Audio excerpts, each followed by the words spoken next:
স্বামী স্ত্রীর মধ্যে বিভিন্ন বিষয়ে মতপার্থক্য তৈরি হওয়া অত্যন্ত স্বাভাবিক একটি বিষয়।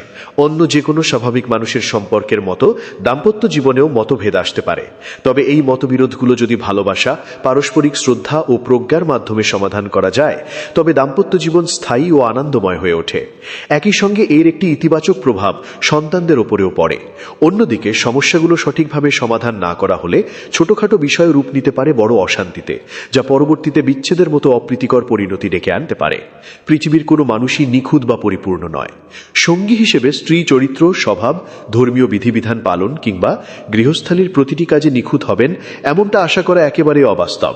তাই জীবনসঙ্গীর কিছু বিষয়ে ভুল ত্রুটি বা অপছন্দনীয় দিক থাকবে, এটি মেনে নেওয়া বুদ্ধিমানের কাজ।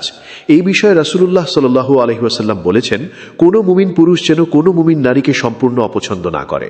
যদি তার একটি স্বভাব অপছন্দ হয়, তবে অন্য একটি স্বভাব অবশ্যই তার ভালো লাগবে। সহিহ মুসলিম, হাদিস 1469।